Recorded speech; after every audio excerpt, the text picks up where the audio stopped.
Glória a Deus. Salmo 89, parte 2. Vamos ler a partir do versículo 26. Salmo 89, versículo 26. Ele me invocará dizendo: Tu és o meu Pai, meu Deus e a rocha da minha salvação. Por isso farei dele o meu primogênito, o mais elevado entre os reis da terra. Conservarei para sempre a minha bondade para com ele e lhe confirmarei a minha aliança. Farei durar para sempre a sua descendência e o seu trono ficará firme enquanto o céu existir. Se os filhos dele desprezarem a minha lei, não andarem nos meus juízos, se violarem os meus preceitos e não guardarem os meus mandamentos, então punirei com vara as suas transgressões e com açoites a sua iniquidade, mas jamais retirarei dele a minha bondade, nem desmentirei a minha fidelidade, não violarei a minha aliança, nem modificarei os que os meus lábios prometeram. Uma vez jurei por minha santidade que nunca mentiria a Davi. A sua posteridade durará para sempre, o seu trono como o sol diante de mim. Ele será estabelecido para sempre como a lua e fiel como a testemunha nos céus. Tu, porém, o repudiaste, o rejeitaste, te indignaste com o teu ungido. Quebraste a aliança com o teu servo, profanaste a sua coroa, jogando-a no chão. Arrasaste todas as suas muralhas, reduziste a ruínas as suas fortificações. Todos que passam pelo caminho saqueiam. Ele se tornou objeto de deboche para os vizinhos. Exaltaste a mão direita dos seus adversários e deste alegria a todos os seus inimigos. Deixaste sem fio a sua espada, não sustentaste na batalha. Fizeste cessar o seu esplendor e deitaste por terra o seu trono. Abreviaste os dias da sua mocidade e o cobriste de vergonha. Até quando, Senhor, ficarás escondido para sempre? Até quando a tua ira queimará como fogo? Lembra-te de como é breve a minha existência. Terias criado em vão todos os filhos dos homens? Quem é que pode viver e não ver a morte? Ou quem pode livrar a sua alma do poder da sepultura? Senhor, onde estão as suas misericórdias de outrora, juradas a Davi por tua fidelidade? Lembra-te, Senhor, dos insultos contra os teus servos e de como trago no peito a injúria de muitos povos, com que os teus inimigos, Senhor, têm insultado, sim, insultado os passos do teu ungido. Bendito seja o Senhor para sempre. Amém e amém.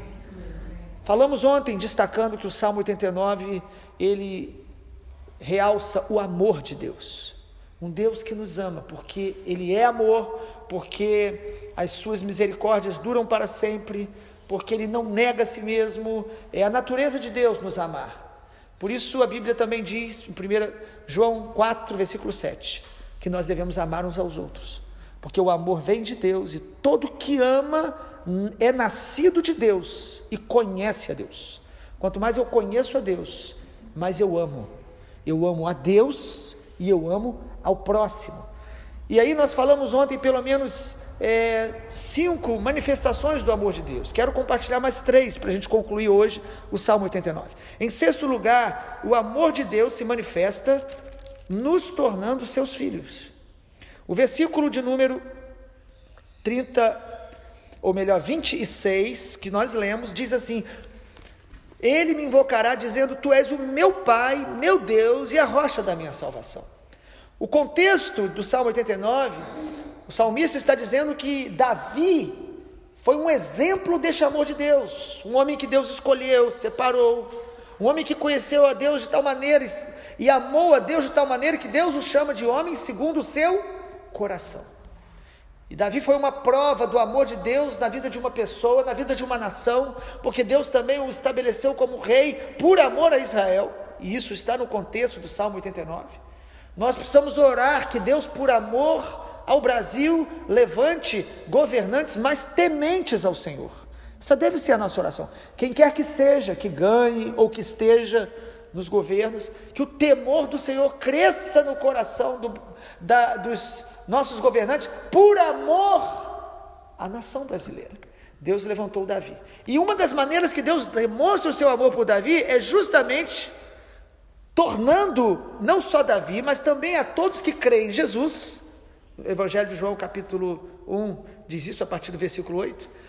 Todo aquele que crê em Jesus se torna filho dele. Qual é o propósito de Deus a nos criar? O primeiro propósito de Deus a nos criar é que a gente seja seu filho.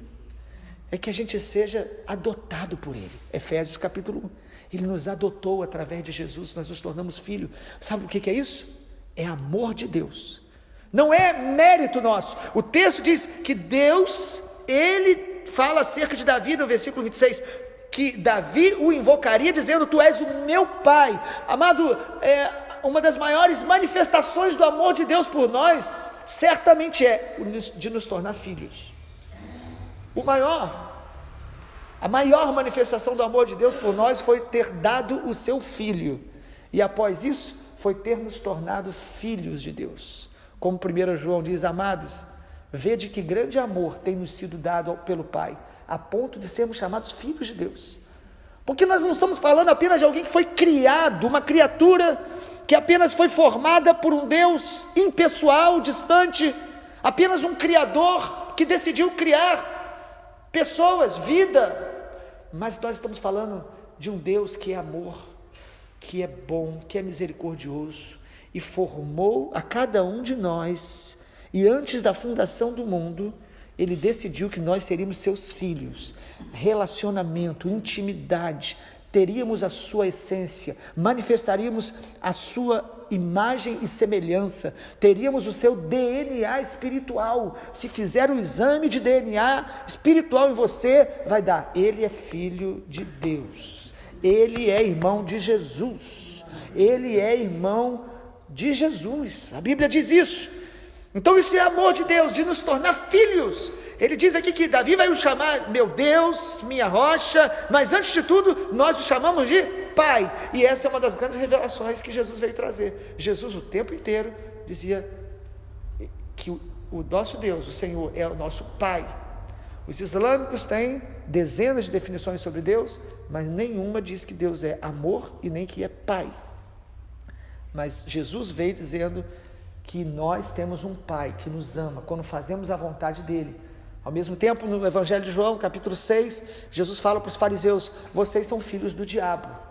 Uma palavra dura, mas ele diz: porque vocês fazem a vontade dele, vocês querem agradar ao diabo. Então nós somos filhos de Deus porque fomos gerados pela fé em Jesus e porque queremos agradar a Deus. E quando nós desobedecemos ao Senhor, as misericórdias dele nos convencem do nosso erro. E aí, como filhos, nós percebemos que 3 coisas os filhos de Deus têm: identidade, autoridade e herança. O contexto do versículo 26 em diante diz isso. Versículo 27, por isso farei dele o meu primogênito. No versículo 28, conservarei a minha bondade para com ele, confirmarei a minha aliança. Está falando aí de uma aliança que nos dá identidade, nos dá autoridade como filhos e nos dá uma herança. Nós temos uma herança espiritual. A nossa herança é o próprio Senhor. A nossa herança é viver o propósito de Deus na terra, é saber quem nós somos nele, conhecê-lo e manifestá-lo na terra. A nossa herança é o próprio Deus, não é uma herança material, como às vezes alguns estão interpretando, mas é uma herança espiritual. O Senhor falou para Abraão: Abraão, anda na minha presença, eu sou o seu galardão, eu sou a sua recompensa. E a nossa herança então é porque nós somos filhos. Em 7º lugar, o amor de Deus também, além de nos tornar filhos, o amor de Deus se manifesta através da sua correção, da sua exortação. Olha o versículo 31. Após falar que nós somos filhos de Deus, no versículo 30 o salmista diz: se os filhos desprezarem minha lei, não andarem nos meus juízos. Versículo 31, se violarem os meus preceitos, não guardarem os meus mandamentos, eu vou puni-los com vara pelas suas transgressões e açoites pela sua iniquidade. Parece que não combina muito na nossa mente um Deus que é amor, de repente dizendo: eu vou disciplinar, eu vou castigar. Amado, a disciplina de Deus é uma manifestação do seu amor. O amor impõe limites, porque o limite não é uma maneira de te impedir de você fazer algo que você goste ou que é bom, mas é uma maneira de te proteger do que vai te destruir. E quando nós avançamos os limites, porque pecar é ultrapassar os limites que Deus estabelece, nós vamos sofrer as consequências para o nosso bem. Deus vai nos corrigir, trazendo tristeza, trazendo aquela sensação de que nós erramos contra Deus e precisamos nos arrepender, e Ele nos corrige de várias maneiras. Ele nos exorta pela palavra, Ele nos exorta através de pessoas, Ele nos exorta a mudar, a se arrepender. O amor de Deus nos corrige, porque nós temos uma ideia errada de amor, um amor permissivo, um amor que pode fazer tudo. Quando a gente vê um pai corrigindo um filho, na nossa cultura então hoje, com toda uma influência aí de uma mentalidade muito passiva, a gente percebe, se você vê uma mãe batendo num filho hoje, a gente se assusta com essa cena, mas graças a Deus o amor de Deus nos exorta. A Bíblia diz em Hebreus que se nós não estivermos sendo corrigidos e exortados, nós não somos filhos, nós somos bastardos. O texto diz em Hebreus que Deus corrige o filho que Ele ama, para que eles sejam aperfeiçoados em sua santidade. A correção do Senhor nos santifica, aumenta o nível de temor. Nós precisamos crescer sempre no temor de Deus. E a correção de Deus não vem necessariamente, como alguns pensam, como uma tragédia, um juízo destruidor. A correção de Deus visa reconciliar. Muitas vezes a correção de Deus é: você vai ficar aqui do meu lado até o final da festa. Ele chama a gente para mais perto dele, para tratar e tirar de nós os carrapichos e aquilo que nos contaminou. Deus nos ama como somos, mas Ele nos ama muito para deixar a gente como a gente está, como a gente quer. As nossas vontades são contra a nossa essência. Deus falou para Caim: o seu desejo é contra ti. Nós precisamos consagrar nossas vontades a Ele e se submeter à sua correção. Interessante o versículo 33, porque Deus diz assim: olha, eu jamais, ainda diz assim, mas jamais retirarei dele a minha bondade, nem desmentirei a minha fidelidade. Ele está dizendo: eu vou corrigir os filhos de Davi que pecarem, os meus filhos que pecarem, mas eu não vou deixar nunca de amá-los. Eu nunca vou deixar de amá-los, eu não vou abandoná-los. Quando às vezes a gente é exortado, a gente pensa que de alguma maneira Deus nos abandonou. Pelo contrário, Ele nos aproximou. E em último lugar, para concluir, o amor de Deus se manifesta na nossa vida quando Ele reconhece, Deus reconhece, ou Deus sabe a nossa limitação. Deus conhece a nossa limitação e continua nos amando apesar das nossas fraquezas. Olha o versículo 47, que interessante. A oração do salmista é: lembra-te, Senhor, como é breve a minha existência. Lembra como a minha existência é breve. Terias criado em vão todos os filhos dos homens? O salmista diz: o Senhor está disciplinando o seu povo. A descrição a partir do versículo 36 é como se Deus estivesse até corrigindo Israel. Alguns acreditam que aqui ele já está falando do período até do cativeiro, onde aquela nação que Deus estabeleceu, descendentes de Davi, foram punidos, foram disciplinados, mas de repente ele diz: o Senhor conhece a nossa fragilidade, a nossa breve existência. Irmãos, nós estamos aqui hoje com saúde, com tantas coisas boas que Deus está fazendo, mas nós somos extremamente frágeis. Um acidente, um tropeção pode parar o nosso trabalho durante um ano. Um tropeção pode nos levar já para a casa do Pai.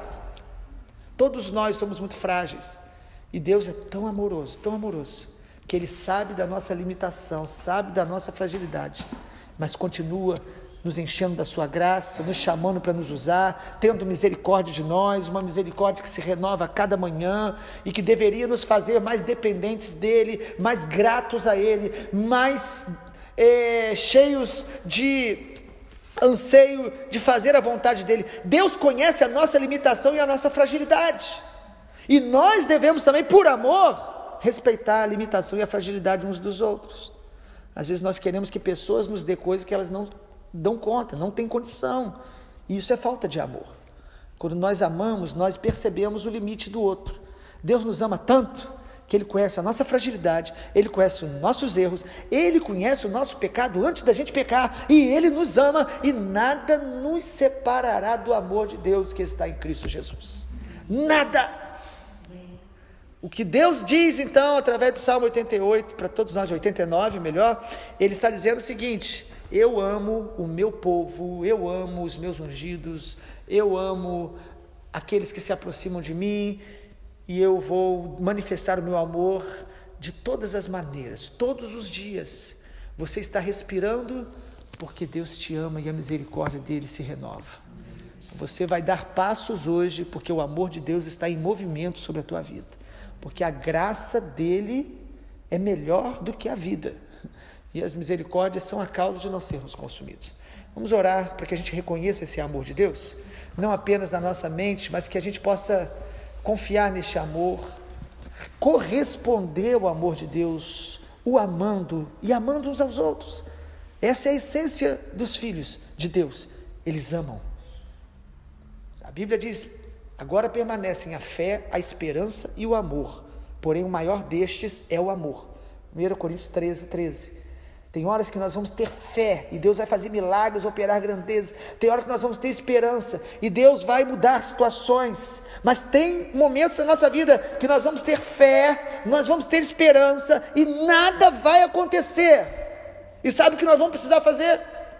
Simplesmente continuar amando. Porque enquanto a gente ama, nós estamos manifestando a natureza de Deus e estamos correspondendo ao amor de Deus. E Deus vai agir enquanto nós amamos. Pai, nós queremos te agradecer pela tua palavra. Pai, o teu amor, ele excede a todo entendimento, como Efésios capítulo 2 e 3 descrevem, mas nós queremos orar como Paulo orou, pela igreja de Éfeso: abre os nossos olhos espirituais para enxergarmos mais profundamente as dimensões do teu amor, e enxergando, reconhecendo, valorizando o teu amor, possamos te amar mais e demonstrar isso através de obediência, de arrependimento, de santificação e de amor pelos nossos irmãos, amor pelo próximo, amor pelo inimigo, porque nós amamos não pelo que o outro é, nós amamos porque conhecemos o Senhor e temos nos tornado parecidos contigo. Renova o teu amor em nossos corações nesta manhã, em nome de Jesus. Amém, Senhor. Glória a Deus.